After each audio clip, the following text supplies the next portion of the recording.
Welcome to Business Innovators Radio, featuring industry influencers and trendsetters sharing proven strategies to help you build a better life right now. Welcome to Brilliance Business TV, conversations with leading experts in business. I am your host, Mark Stephen Pooler. We have wonderful guests on the show today. It makes a change for me having a couple on the show as well, which will be a really interesting conversation. And our topic today is all around relationships. So I'm really looking forward to a conversation with Dr. Saida and Aaron. So stay tuned for a great conversation. We are streaming live on Facebook, Twitter, Instagram, LinkedIn, YouTube. We're also on the E360 TV network under Fresh Takes, going out to Apple TV, Fire TV, Android, Roku, and many more. We're also on Business Innovators Radio Network, and we're also on mspnewsglobal.com and our new hosts as well, USA Global Radio and Television Network. So stay tuned for a great conversation. Let's bring in our incredible guests, Dr. Saida and Aaron. Welcome both. Thank you for having us. I'm really looking forward to a conversation with you today. I just need to breathe after that big intro and that big mouthful that I've had to say. So how are you both, firstly? Well, we're doing really good here in Turkey, enjoying some really nice warm weather and busy doing a lot of work. Mm-hmm. Been putting together medical protocols, filming courses, teaching live events. But yeah, loving it. Yeah, it's been very productive and also lovely. Break up the workday with a nice swim in the Aegean Sea and some lovely Turkish food. It sounds lovely. And also filming all of your TikTok. You seem to be on Instagram. You may be on TikTok as well. I'll have to follow you there. But I see you a lot on Instagram with your amazing videos. So I want to get started with my first question. Why are you passionate about what you do? Go ahead. Okay. Well, first of all, I find human beings fascinating, and human beings that have pleasure in their body, they're joyous, they're happy, they're really fantastic to be around. We're in a world that has a lot of problems. People who are going to solve those problems are people who are not in a reactive state, but a creative state. To be in a creative state, you need to actually be able to have pleasure in your body. So I'm very strong advocate for supporting people to understand how to self-regulate and how to self-generate these states so they can be more effective and also express their genius in the world. And I believe that what society needs is a different way to be relating to one another. And we do a lot of different things trying to affect the world on the outside, but people know now more or less that they need to be working from the inside out, but they don't typically apply that to their relationships. And so the ability to really have healthy, loving relationships is going to impact future generations, the current generation, as well as just society at large. And I think that starts not just in terms of how people communicate to one another outside of the bedroom, but definitely how they do inside the bedroom. Your beliefs are so similar to mine. I definitely know rather than trying to change the reflection, it's an inside job. And also you talked about self-regulation as well. I'm very big on doing breath work. I do breath work every single day. I've also just discovered some amazing exercises as well. It's called trauma release exercises, where you stretch the psoas muscle and your body shakes and it releases all past traumas as well. These are little tools that I use, but talk about some of the tools that you use with your self-regulation. Sure. So the most simple tool we all have, as you just mentioned, is breath, the ability to regulate your breath, also the ability to feel and sense your body. So I'm a strong advocate for increasing our sensuality. Sensuality is how we make sense of reality. So through not being afraid of sensuality and maybe claiming it back from its hijacked place, because it's been a bit hijacked by the porn industry, and people think sensuality immediately lead to sex, which isn't true. And so bringing back that sensibility, that sensuality is really crucial for self-regulation. It also just kind of ups the quality of life, because you start to enjoy the simple things, like whatever beverage you love to drink in the morning becomes something that inspires you. Maybe a touch, maybe something you see starts to enliven you. And that quality of life is a choice. And so by harnessing sensuality, you can increase your quality of life quite dramatically. And Yes. Go ahead. No, you go ahead. I was just going to say that I love that you mentioned breath work, because breath is really where life starts. It's also where life ends. And the ability to bring in as well one's voice, one's touch, one's movement, one's posture. These are all important things that we put a lot of time and energy into and understand is important in self-improvement. And if we start to look at a relationship as not just simply two individuals, but that unit that forms as a synergistic one, and you'll hear even in religious circles, they'll talk about sacred union and things of that nature. Well, how do we then begin to apply all of those factors, breath, voice, movement, posture, and touch inside of the bedroom, so that we can really have transformative experiences? Because that's what it means on the relational landscape to work from the inside out. And that's a part that, frankly, the biggest educator out there is pornography, which is filmed as a performative act, as opposed to something that is about connection, intimacy, pleasure, and playfulness. And I find as well, when you do breath work as well, it connects the mind and the body as well. Whereas if you're in your head all of the time, that's not a good place to be. And I find when you do breath work, it allows you to come back into the body and it calms the mind down as well.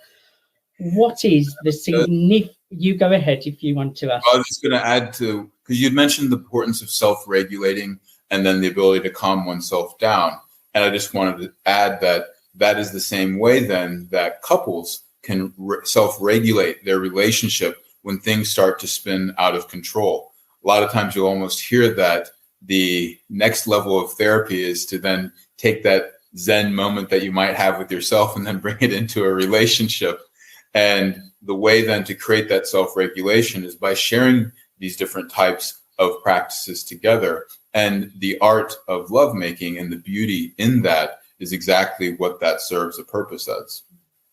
It's really important as well, because so many people are in bad relationships, and it's things like this that can really bring people together and stop a lot of arguments, stop a lot of traumas getting in the way of relationships, because if you're self-regulated, you can give the best to each other as well. What is the significant impact of your work and message? Well, there's quite a bit. I've been in this industry for a very, very long time. I think probably the most significant impact is going to be on the individual level, almost like a quiet revolution where every single person is encouraged to feel at home in their own body, to be able to trust themselves, trust their body, and develop a sense of self-confidence and radiance. And this particular skill set happens by the primary relationship is first with self. And that abundant place, when you start to feel like I'm gourmet, I have this gourmet plate, I'm no longer going to be a beggar in my relating, then now you have something beautiful to offer instead of bargaining for love or for sex, which is traditionally how a lot of things are done. Yes. Did you want to add on that, Aaron? Well, I was just going to say that, a lot of once you've gone through really doing that internal work and establishing that self-confidence with oneself, that is going to drastically transform then the way that you maybe have certain kinds of relational patterns, either due to epigenetics, due to family relations, due to the boyfriends and girlfriends that people have a tendency to choose over and over again.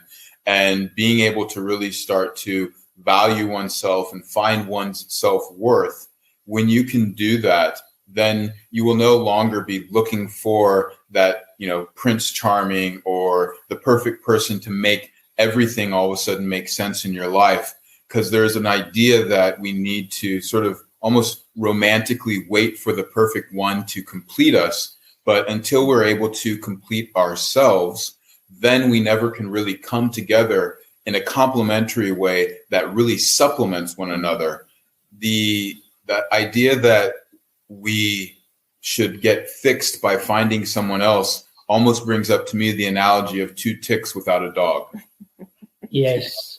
It's really, really important what you're saying. It's about being whole and complete within yourself, and then the relationship is like the cherry on the top, rather than you looking outside of you to fix yourself or thinking that there's something missing within yourself. But I must say, it is a journey. It does take self-work and healing a lot of trauma, and going in and changing some of those limiting beliefs as well. Do you agree with that? It is a journey and it doesn't happen overnight. Well, no. It's both a journey and it's also a process. And I think that's what our work does, is it allows people to find, well, what is the process? What are the predictive steps that we can go through? So that way, then when we get into that relationship, we can then readdress the same things that we thought we had to do on our own, but on yet a deeper level. And then the beauty of that is as opposed to just looking at, well, we just need to reach that destination and now I have the happily ever after.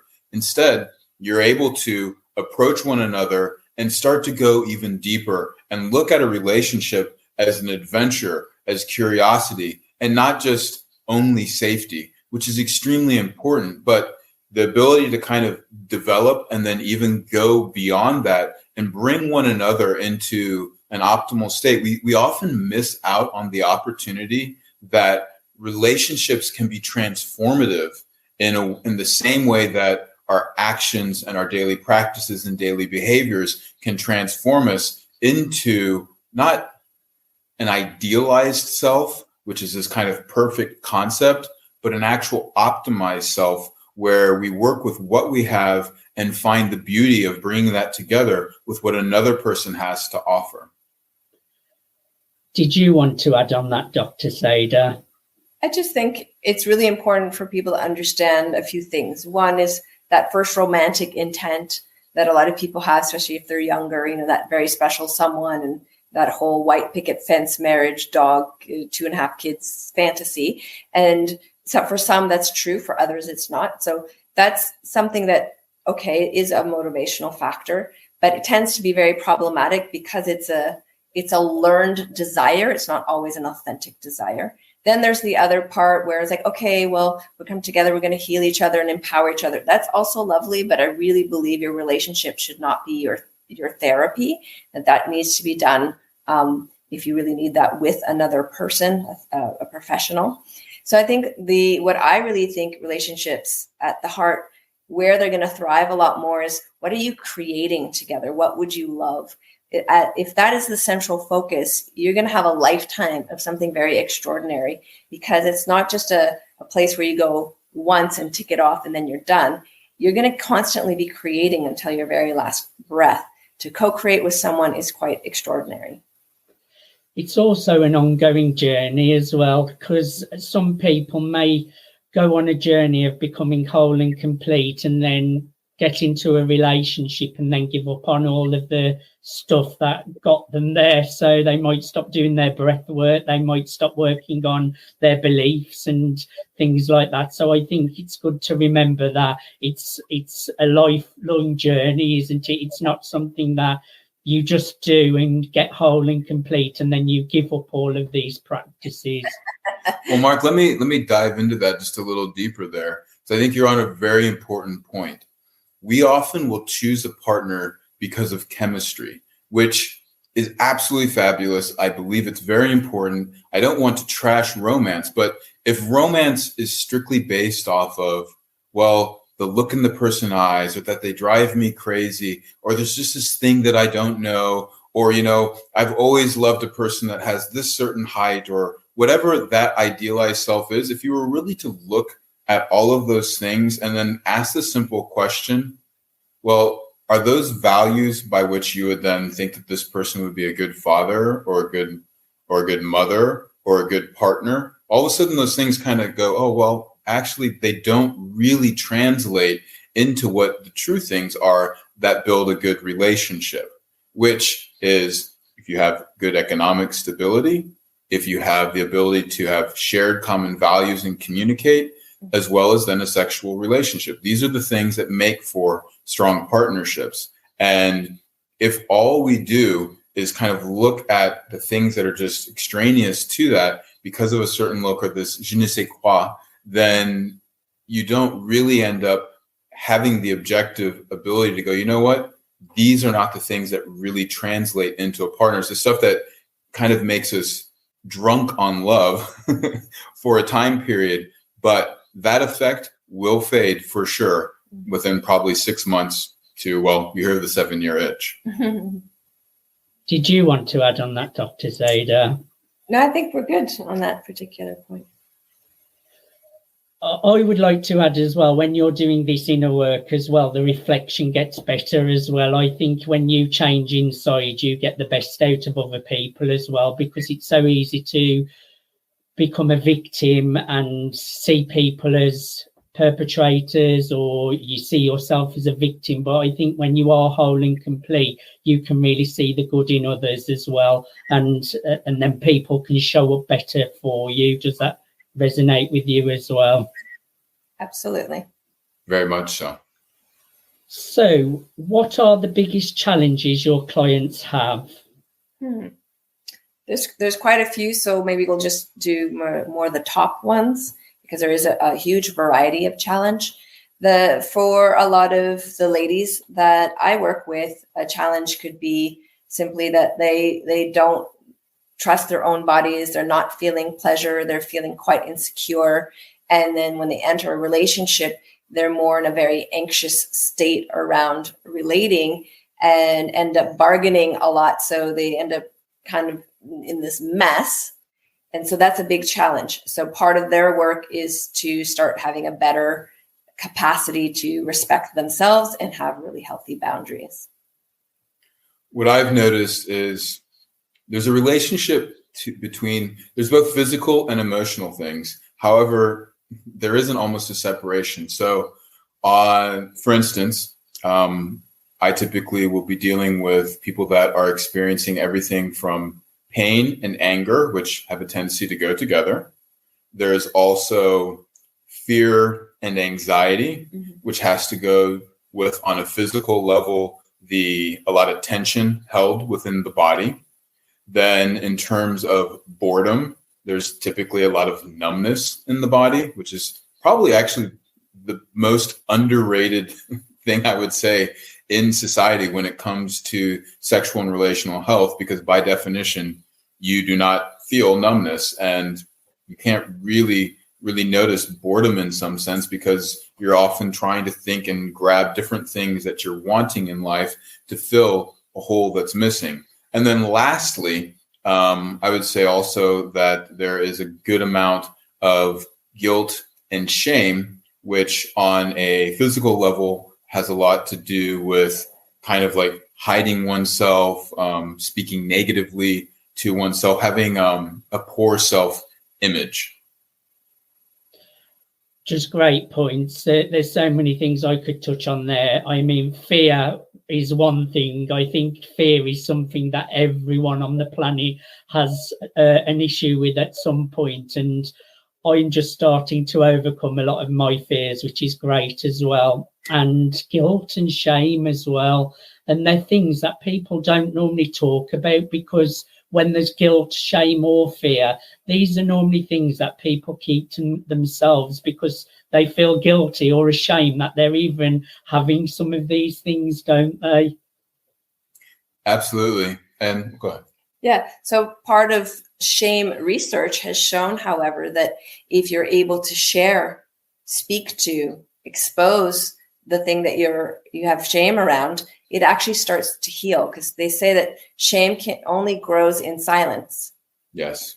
So part of the coaching, that the way that we work with people, is to start to create a safe space where all of these things can be discussed in such a way that you transform them into empowering experiences versus a contracted, shutting down experience. This is really one of the things that I love working with Saida for, is because I feel that the way she works with the body and deals with mental frameworks fits very well together with the psychosomatic approach that I'm using. And ultimately, a lot of talk therapy will pretty much get you in touch with the pain, the shame, the boredom, and the fear. But as I was saying, we have the ability to help people transform that, to actually turn pain and anger into bliss and pleasure, the ability to take fear and anxiety and turn it into calmness and relaxation, the ability to take boredom and numbness into sensation, as well as novel excitement. And then finally, with shame and guilt, as she was saying, that it only exists in hiding. And so the ability to then communicate and be celebrated are some of the things that just truly build intimacy in a way that goes so much farther than just having a relationship that functions, but actually one that thrives. It's really, really important work what you're both doing, because these are problems and issues that so many people do face. And I also think self-forgiveness is really important, learning to forgive yourself and not judging yourself as well for having fears or having shame or having guilt. This is something that I would go as far as say that everyone on the planet has an issue with at some point in their life. It's such important work that you're doing both. With divorce rates anywhere between 40 to 50%, how do you help couples create better, long-lasting relationships? I'm so happy you asked that question.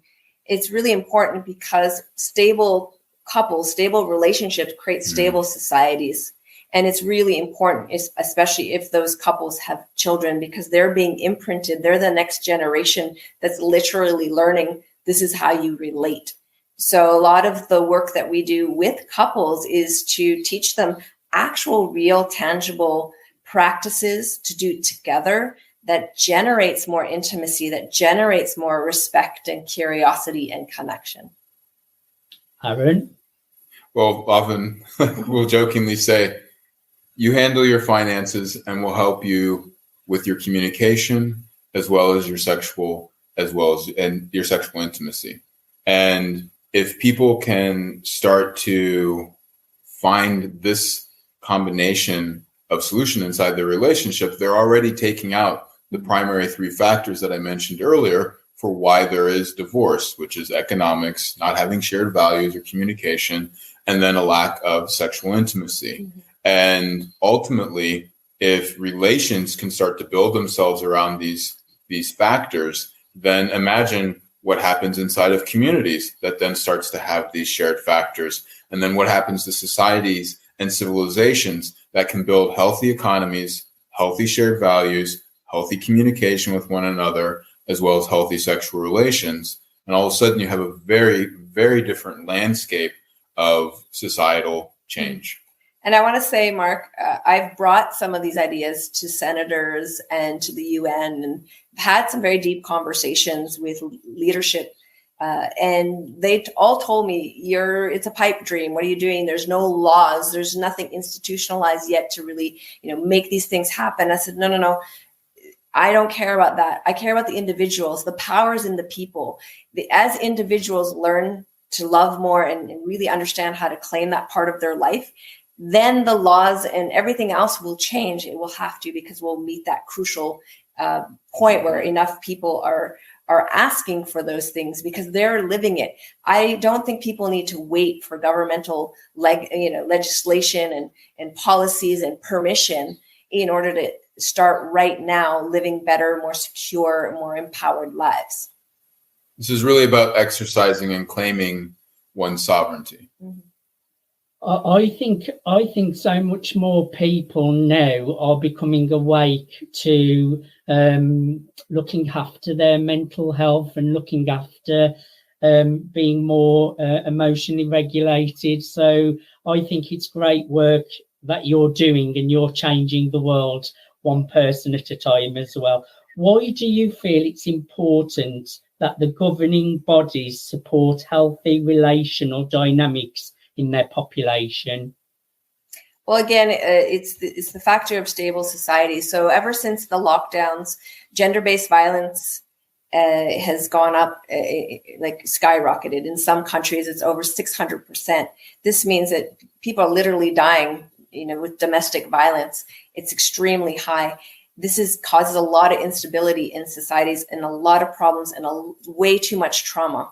So if we want to start changing that, we need to start teaching the ordinary average person, just the everyday person, here's what you do to pattern interrupt this.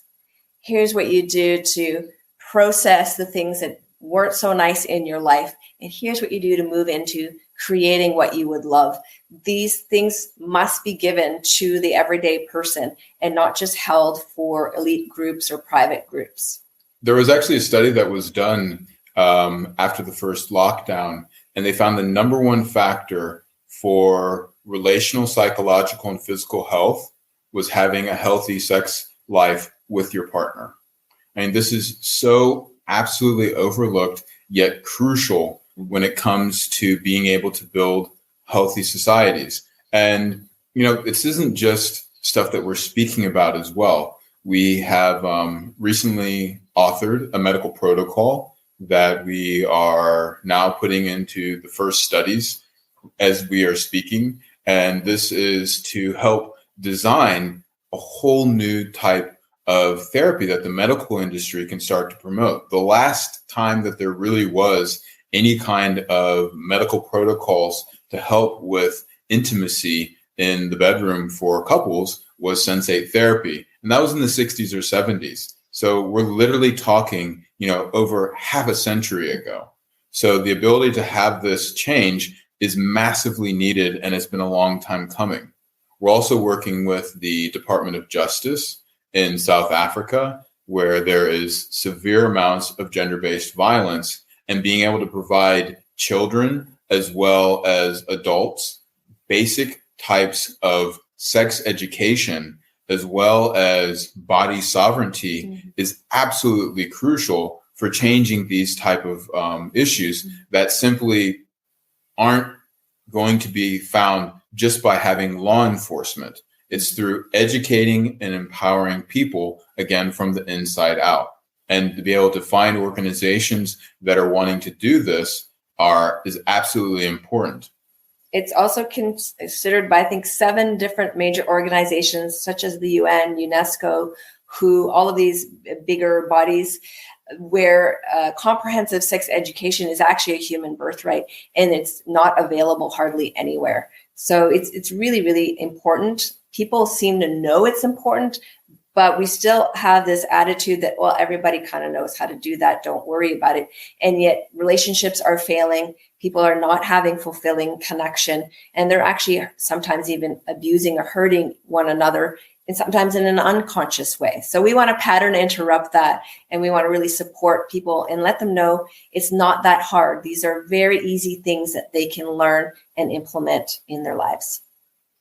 It is really, really important work that you're doing. And like you say, abusive relationships and toxic, it's not a nice place to be. I've been there in my past as well. And sometimes the journey of going inwards, it does take a bit of courage, and you do have to face some really dark parts of yourself. But it does get easier as time passes as well, doesn't it? Yes, absolutely. There's so much beauty to be found, and it is such an honor to get to work with people as well as those who are in places such as in the government who are willing to face this and to witness their courage. It's so inspiring. And then the amount of change that happens and the ripple effects that it has is so fast and so quick that it can really be daunting in such a beautiful and inspiring way. So I really do want to encourage those out there that often the thing that is the most scary is the thought of making the change. But once you start to act, it's the most natural thing that you could ever do. So I know that people can connect with you and you have something that you want to share. Who should connect with you? And just share a little bit about that for me.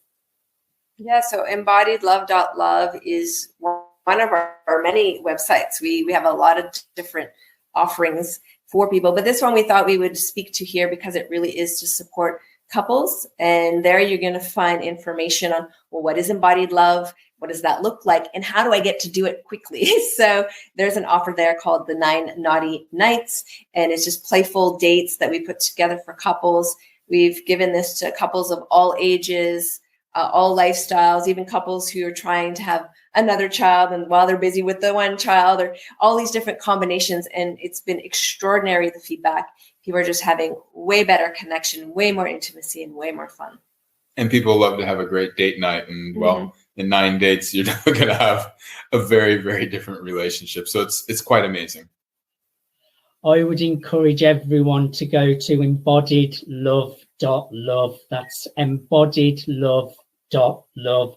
Dr. Saida, Aaron, thank you so much for being my guest today. I've really enjoyed having a conversation with you, and I really do think the work that you are doing is so, so important for the world. Well, thank you, Mark, for bringing us on and giving us this opportunity. Yes, absolutely. Thank you. And thank you to all the viewers and listeners. And hopefully we've said something here that will inspire you to take some action and create more beauty and playfulness in your lives. I'm sure there will be, because it's been a great conversation. Thank you, everyone, for joining us.